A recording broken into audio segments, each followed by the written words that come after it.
Hi, my name is Cindy, and I wanted to talk to school counselors about the children they serve, children impacted by divorce. The divorce rate in our country is over 50%.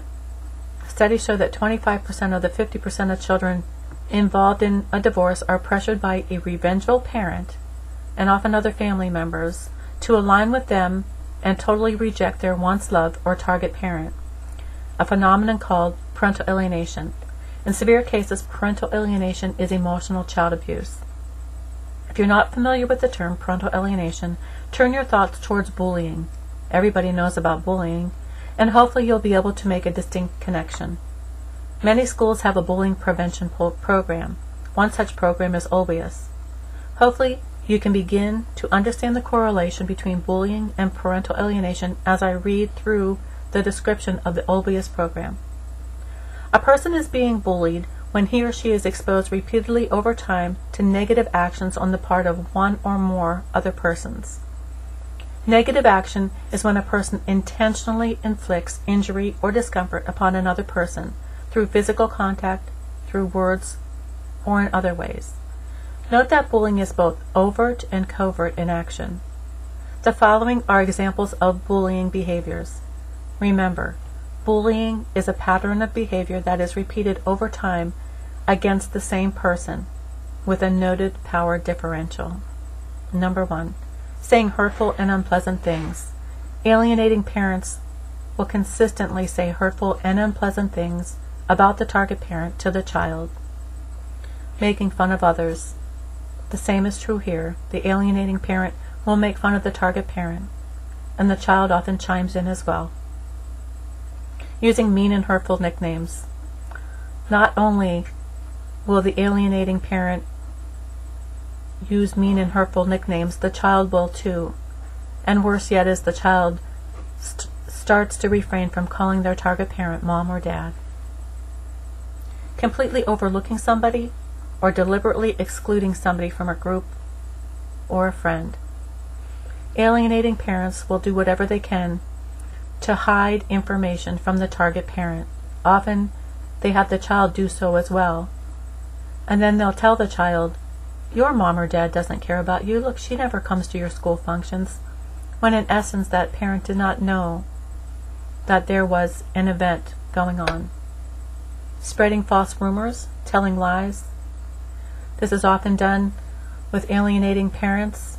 Alienating parents want to get as many people on their side to denigrate that target parent, so that child totally rejects that parent and aligns with them. Sending mean notes. This correlates with the fact that many alienating parents have their child write nasty notes about their target parent, especially when there's court proceedings, and trying to get other students to dislike another person. An alienating child will align with the alienating parent and share their delusions about the target parent.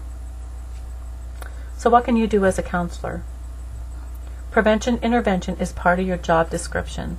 Nowhere does it say in the American School Counseling Association's website to ignore emotional child abuse. Take time to research parental alienation. There are several books out there like Divorce Poison, and articles and websites dedicated to parental alienation. Understand the importance of healthy attachments and the damage of severing bonds. Read about structural family therapy and alignments, boundaries, and lack of ambivalence that is formed in the cases of parental alienation. Then incorporate class-wide guidance programs with information from Dr. Warshak's DVD, Welcome Back Pluto, or Dr. Amy Baker's curriculum, I Don't Want to Choose. Classroom-wide lessons allow those impacted to obtain valuable information for their hurtful situations while you're planting seeds of prevention for others. Empower the children, because most likely other people will not, and children will not listen to parents they are poisoned from, parents they're not allowed to love. Tell the children what every family court judge in this country should be telling school-age children. And this is that neither parent is to say nasty things about the other. This will only hurt you. They are not to tell you information about child support or court proceedings. Your parents are not to use you as a spy to gather information about the other parent. Your parents are not to use you as a messenger. They are adults. They can call each other, text each other, email each other.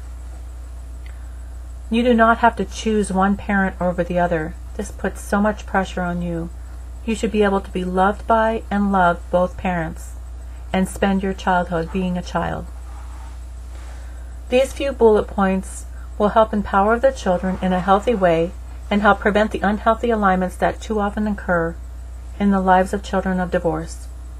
For a list of resources, please feel free to email me, and I will attach a list to your email address.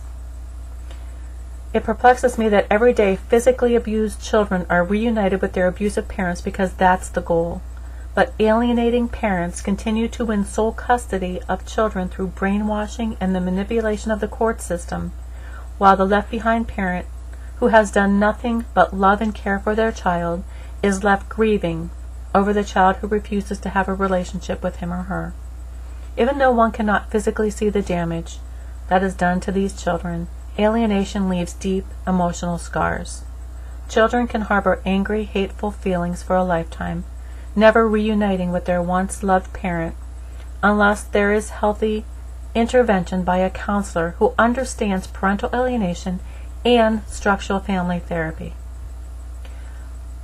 Recently, I was involved in a career and organization fair where I presented information about parental alienation. As the college students walked by, I engaged them in conversation, not thinking they would stay for very long. But what I found is, as I started talking about parental alienation, many just stood there and stared at me, so I shared more information. Upon leaving the fair, they were overheard saying, "Geez, I really didn't know there was a name for what I was going through." So many children are impacted by parental alienation.